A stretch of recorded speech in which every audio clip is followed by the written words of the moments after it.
দুর্জয়কে খুশি করতে দারুণ প্ল্যান করলো রানী। সম্পূর্ণ জানতে ভিডিওটিতে একটি লাইক করে প্রথম থেকেই দেখতে থাকো। হ্যালো বন্ধুরা, টলিউড স্টুডিও পাড়া চ্যানেলে তোমাদেরকে স্বাগত। গল্পের শুরুতেই দেখা যায় বাড়িতে কেক বানানো হবে আর তার জন্যই প্রিপারেশান হচ্ছে।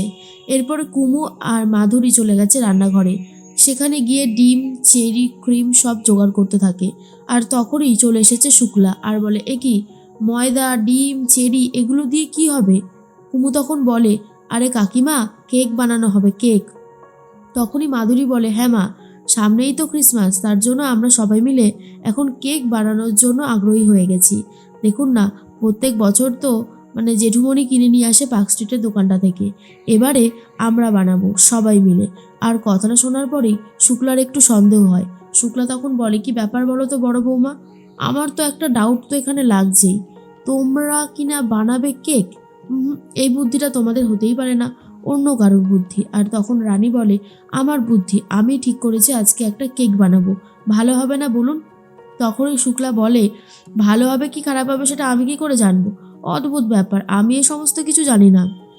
রানী তখন বলে, আচ্ছা মা, তুমি পারমিশন না দিলে কেকটা আমি কি করে বানাই বলো তো? আর তখনই শুক্লা বলে, আমি পারমিশন দেওয়ার কে? তুমি যখন ঠিক করেই নিয়েছো বানাবে, সেখানে তো আর আমার কিছু বলা থাকতে পারে না, আমি কিছু বলতেও চাই না। আর রানী তখন বলে, কেন কেন, তুমি না বললে কি করে হবে? তোমাকে বলতেই হবে, আমি কিচ্ছু জানি না। আর তখনই শুক্লা বলে, বাবা, হঠাৎ করে এখন আমার পারমিশনে সব হবে, ভাবতেই যেন কেমন একটা লাগছে। এরপরেই রানী তখন বলে, এই তো এখানে বর্দিভাই আছে, সে তারপরে আমি তো আছি আর তুমিও আছো, সবাই মিলে বানিয়ে ফেলবো। তখনই চলে এসেছে জেঠুমণি আর বলে, কই কই কই, রানী কেক বানিয়েছে শুনলাম, কোথায় কেক? কই রানী, আমাকে কেক দাও। রানী তখন বলে, ও জেঠুমণি, এখনও তো মা পারমিশনই দেয়নি, তাই তো কেক বানাতে পারিনি। মা যদি একবার পারমিশন দিয়ে দেয়, তারপর দেখো কত সুন্দর কেক আমি বানাই।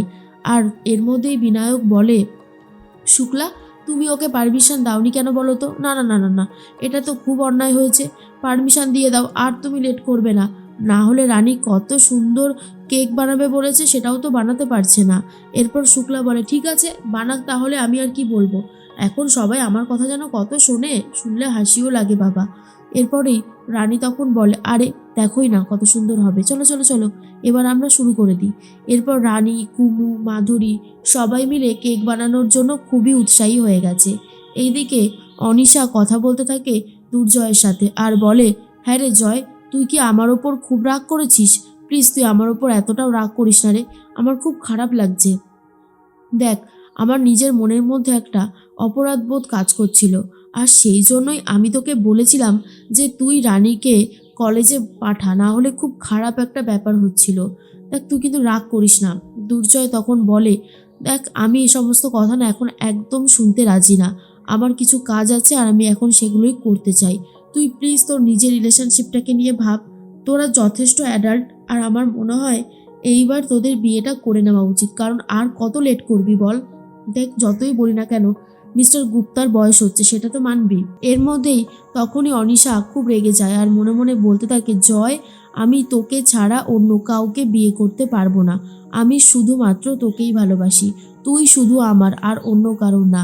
এরপরেই জয় তখন বলে, হ্যাঁ রে, কী ভাবছিস এত, সর, আমাকে বেরোতে দে, আমাকে একবার চেক আপে যেতে হবে, বলেই বেরিয়ে যায়। আর অন্যদিকে তখনই অনিশা ভাবতে থাকে কি করে সবটা করা যায়। তার মধ্যে একজনকে ফোন করেছে আর বলে, আমাদের একটা ক্যাম্প আয়োজিত হবে শুনেছিলাম, সেই সমস্ত দায়িত্ব, ক্যাম্পের যা যা দায়িত্ব আছে সবটাই যেন দুর্জয়কে দেওয়া হয়, আমি আর অন্য কোনো কথা শুনতে চাই না, বুঝতে পেরেছেন? তখনই দুর্জয়ের এই রকমভাবে একটা দায়িত্ব দেওয়া হবে, সেটা অনিশা আগে থেকে প্ল্যান করে নেয়, যাতে সে বাড়ির দিকে না যেতে পারে আর রানীর সাথে সেইভাবে কথা বলতে না পারে। আরও কিছু আয়োজন করবে বলে ঠিক করেছে অনিশা। এইদিকে রানী তো মুখস্থ করে কেক বানাচ্ছে আর রানী তখন বলে, জানো তো বর্দা ভাই, কেক রেসিপি আমার পুরো মুখস্থ আর আমি এখন সেটাই করছি। আর তার মধ্যেই শুক্লা তখন বলে, বোঝো কাণ্ড, ওনার নাকি কেক রেসিপি পুরো মুখস্থ। সত্যি বাবা, পারেও বটে, এত কাণ্ড করে সে আর বলার মতো না। এর মধ্যেই তখনই পিঙ্কি বৌদি ইচ্ছা করে চলে যায় দেবুর কাছে আর গিয়ে বলে, সত্যি দেবু, তোমার জন্য না আমার খুব খারাপ লাগে। এই বাড়িতে তুমি প্রথম বউ হয়ে এসেছিলে, রানীর আগে, আর দেখো তোমার দিকে কেউ ফিরেও তাকায় না। সব সময় রানী রানী রানী রানী রানীকে যেন মাথায় তুলে রেখেছে, আর তোমাকে জাস্ট হেলাফেলা করছে, বুঝতে পারছো তো তুমি? এরপরেই দেবু তখন মনে মনে ভাবে, সত্যিই তো, আমার কথা তো কেউ ভাবে না, অল টাইম শুধু রানী আর রানী। রানীকে নিয়ে এত বাড়াবাড়ি করার কি আছে, আমি মাঝে মধ্যে সেটাই বুঝতে পারি না। এরপর রাগ করে ঘরের ভেতর চলে যায়। দুর্জয় এদিকে আসেনি। তখন রওনাক বলে, আমি একবার তাহলে ফোন করে দেখি কখন আসবে। এর মধ্যেই রিতম খেয়াল করেছে দেবু এখানে নেই, তাই দেবুর পিছন পিছন চলে যাচ্ছে ঘরে আর বলে, কি হলো দেবু সোনা, তুমি এখানে কি করছো? আর দেবু তখন বলে, বাবা তুমি আবার উঠে আসতে গেলে কেন? তোমার ভাইয়ের বউ কেক করছে, কেক খেয়ে তারপরে আসতে পারতে। রিতম তখন বলে, এই ও যেমন আমার ভাইয়ের বউ, তেমনি তোমারও তো বেস্টি, তাই না? তোমার বেস্ট ফ্রেন্ড বলে কথা। আর দেবু তখন বলে যে, দেখো না, সবাই এত রানী রানী করছে, কেউ আর আমাকে ভালোবাসে না, কেউ আর আমাকে বোঝেও না, আমার একদমই ভালো লাগছে না। আর তখনই রিতম বলে, কি যে বলো না তুমি, কে বলেছে, হ্যাঁ, কে বলেছে যে তোমাকে কেউ ভালোবাসে না? তুমি জানোই না তাই বলছো, তোমাকে সবাই ভালোবাসে। আর দেখো, একটা তো অ্যাক্সিডেন্টলি রানীর মানে বাচ্চা হবে, তাই জন্য রানীর প্রতি সবার একটা বেশি ভালোবাসা হয়ে গেছে। তুমি যখন প্রেগনেন্ট হবে দেখবে তোমার প্রতিও সেম ভালোবাসা চলে এসেছে, বুঝলে? আমার ছোট্ট বউটা কিচ্ছু বুঝতে পারে না, চলো আমরা বরং বাইরে যাই। এর মধ্যেই রানী এগিয়ে আসে আর বলে, এ কি দেবু, তুই কোথায় গেছিলিস? তোকে তো আমি খুঁজছিলাম। তখনই রিতম বলে, ও কিছু না রানী, হঠাৎ করে আমার স্ত্রীর মাথাটা একটু খারাপ হয়ে গেছিল তো, তাই আর কি। এরপরে এই দেবু তখন বলে, কি রিতম, শেষ পর্যন্ত তুমি আমাকে এইরকমভাবে ইনসাল্ট করছো? কাজটা কিন্তু মোটেই ঠিক হচ্ছে না, হ্যাঁ। এরপরেই রানী তখন বলে, আচ্ছা আচ্ছা, ও রিতম দা, বলছি তুমি একবার দুর্জয়কে ফোন করো না গো, সবাই তো হাল ছেড়ে দিচ্ছে, একমাত্র তুমি আছো যে এখন ফোনটা করতে পারবে। তখন রিতম বলে, আচ্ছা আমি ট্রাই করছি। এদিকে অনিশা ফোন করে 1 ঘন্টার মধ্যে দুর্জয় যেই কেকের ফ্লেভারটা সব থেকে বেশি ভালোবাসে সেই কেকের ফ্লেভার অনুযায়ী একটা কেকের অর্ডার দেয়, আর বলে 1 ঘন্টার মধ্যে আমাদের এখানে পৌঁছে দিতে, আমি কিন্তু বেশি সময় দিতে পারবো না। আর কথাটা শোনার পরেই তখনই দেখা যায় যে এর মধ্যে একজন এসে বলে, ম্যাম আপনি কি কাউকে কিছু অর্ডার দিচ্ছেন? আর অনিশা তখন বলে, হ্যাঁ, দুর্জয় কেক খেতে খুব ভালোবাসে, আমি তাই ওর জন্য কেক অর্ডার করলাম। এর মধ্যে রানীও কেক বানিয়েছে। আর অন্যদিকে দেখা যায় যে দুর্জয় কিছুতেই ফোন ধরছে না।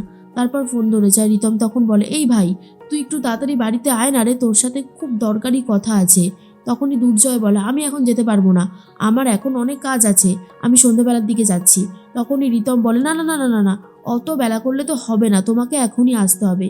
আর দুর্জয় তখন বলে, উফ তোরা পারিসও বটে। দুর্জয় এটাই বুঝতে পারে না, সবাই এতবার ফোন করছে, কই রানী তো একবারও ফোন করলো না, কেসটা কি হলো? এদিকে অনিশা ভাবে এই কেকটা নিয়ে গিয়ে বাড়িতে সবার সামনে সারপ্রাইজ দেবো দুর্জয়কে, আর সবাই এটাই বুঝবে দুর্জয়ের ভালো মন্দ সব কিছু জড়িয়ে আছে শুধুমাত্র আমার সাথে, রানীর সাথে না, দুর্জয় শুধুমাত্র আমার।